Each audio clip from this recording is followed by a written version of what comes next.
Good afternoon, everybody. This is Mr. Medhat Abbas from your channel for Grade 12 Poetry. Today we have a poem called The Charge of the Light Brigade. The Charge of the Light Brigade, written by Lord Tennyson.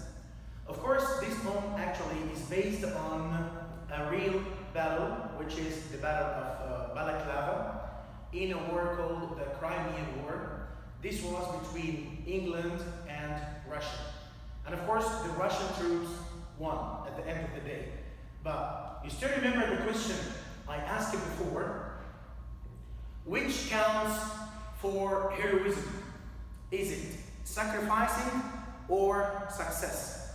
So here with our story, with this poem, sacrificing is applicable here because they didn't win at the end of the day, but they sacrificed. Actually, this poem celebrates the brave action of 600 men who attacked, equipped the troops of the Russian who had cannons, but the Light Brigade have just light weapons. So if we note here, the analysis of the title, the charge means the attack of the Light Brigade. The brigade means subdivision or a small unit of an army. So this small unit of an army attacked the guns or attacked the Russian with the cannons. And of course, these 600, not all of them died, but most of them died, while 247 returned back survived. Let's move on here to the first stanza. Half a league, half a league, half a league onward, all in the valley of death, rode 600, forward the Light Brigade, charge for the guns, he said, into the valley of death, rode the 600. Do not hear the repetition of half a league, okay, which is anaphora as a figure of speech, which is the repetition of certain phrases or words to confirm the meaning.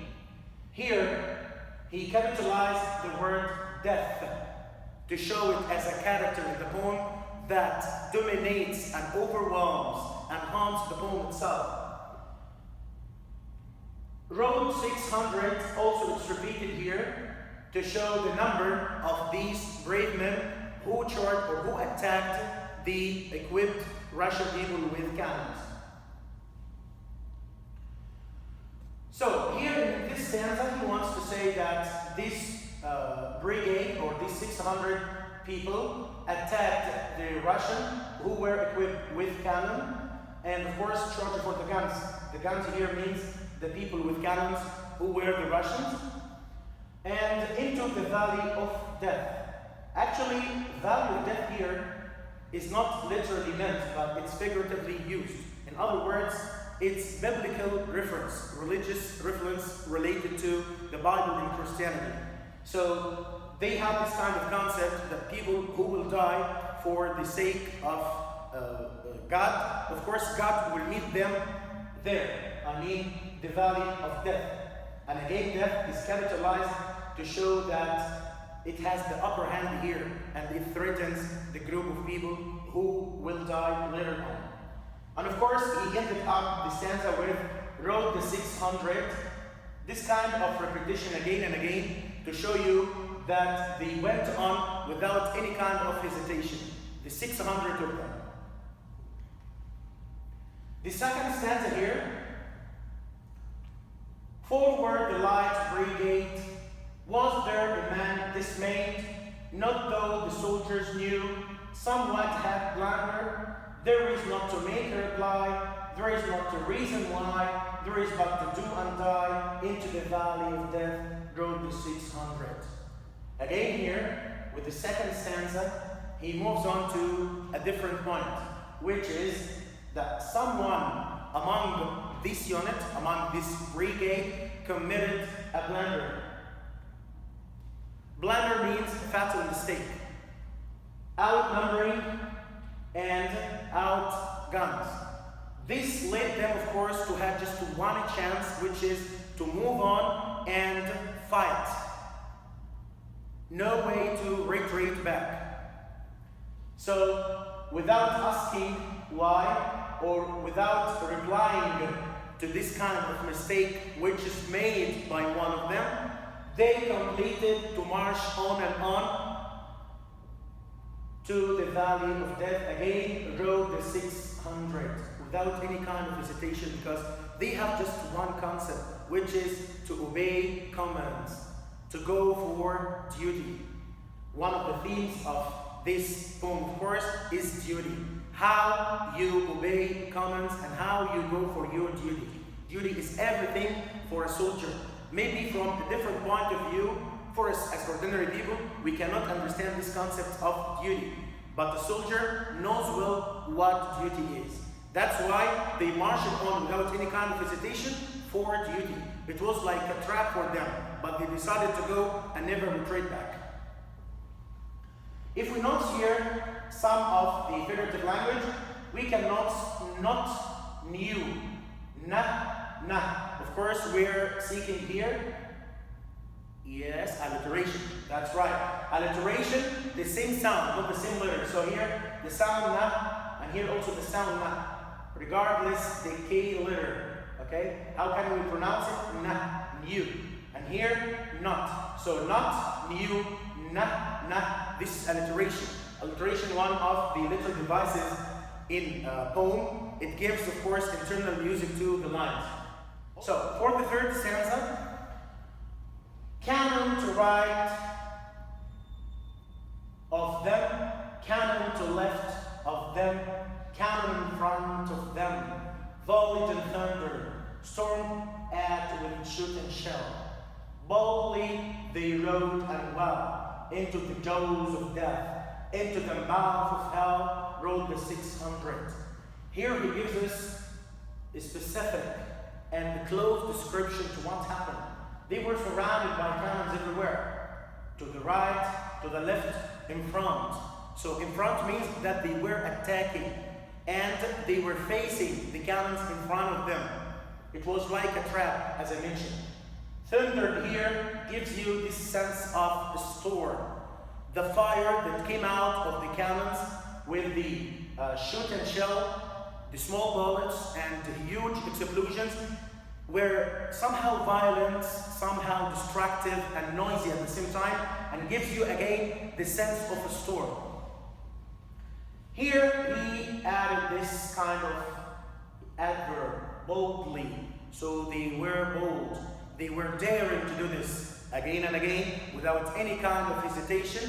They marched on while the cannons in front of them firing in their faces and killed them one after another. But they were bold. Boldly they rode them well into the jaws of death, into the mouth of hell. We cannot hear jaws of death and mouth of hell.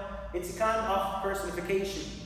He gives here death as a human being, the description that's having jaws, okay? And also mouth of hell. Hell, of course, has no mouth, but this is figurative language too, to show you again and again that the picture was dominated by death.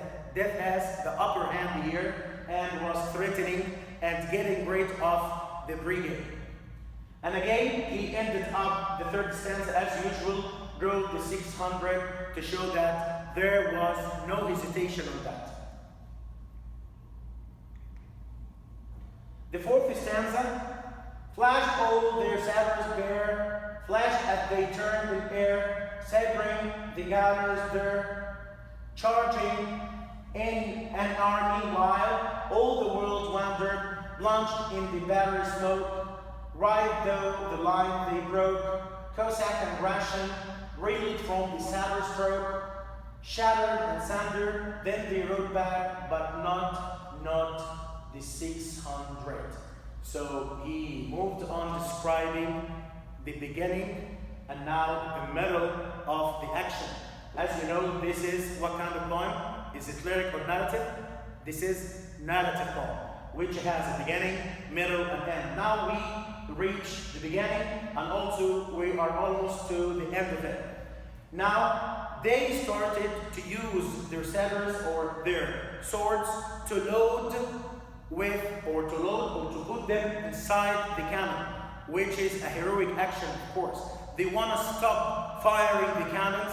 They want to stop more killers. They want to stop any kind of winning by the other group, by the other troop, by the Russian troop. But of course, some of them succeeded to do that, and they returned back, but not all the 600. Of course, here he didn't mention actually how many returned back, but according to history and according to references, we have found that 247 soldiers returned back safely and they survived, while the rest of this brigade died in heroic moment. Whether those who died or those who returned back after finishing the task, I mean, all the 600, all the brigade, we should honor. This is the main purpose of the poem actually, to honor those people who obey the order.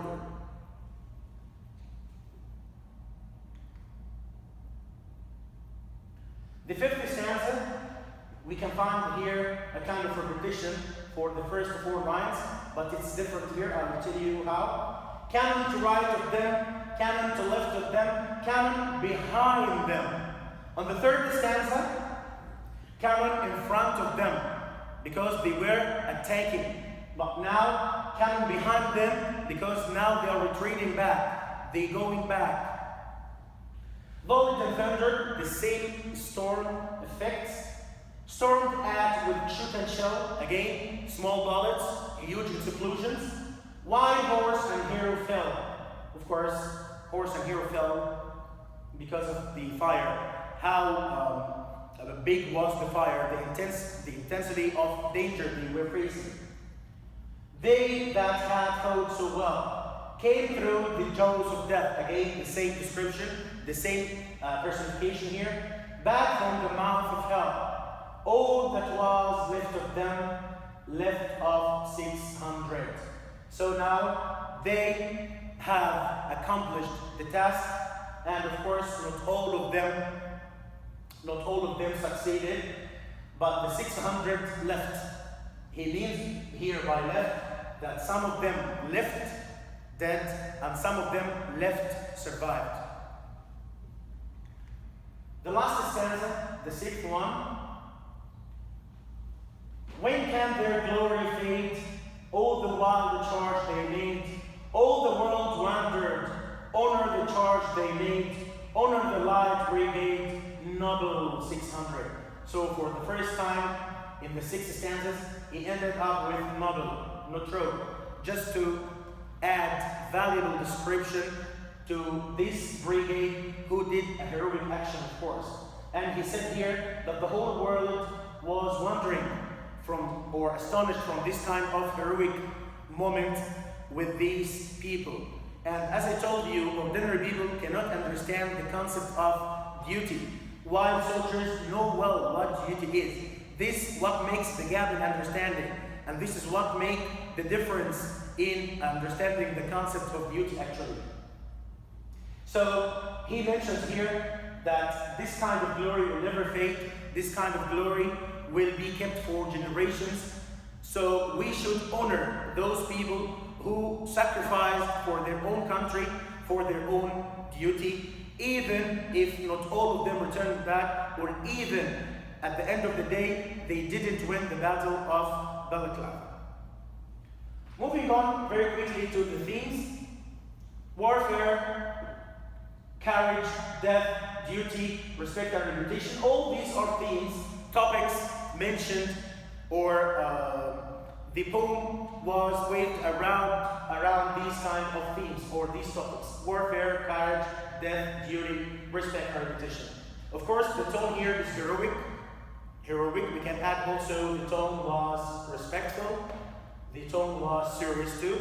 Serious, heroic, respectful. Here, the symbolism and imagery. You know symbolism? When we use something, but we mean actually something else by using it. For example, if we're talking about a red flower symbolizes love. Yes, exactly. If I'm talking about a white bird symbolizes peace. Yes, exactly. This is symbolism. I use something, but I mean something else behind using it. So here, very quickly, we can go for Valley of Death. Major visual image we get, and it haunts the whole poem. The valley is the setting, okay, the place where this battle takes place, the place where the charge takes place, but it doesn't quite seem to exist in the real world. It feels supernatural. We imagine dusty baked earth, vultures circling overhead. I told you also, this is kind of biblical reference or religious reference related to Christianity. Jaws of death and mouth of hell together, it's kind of personification.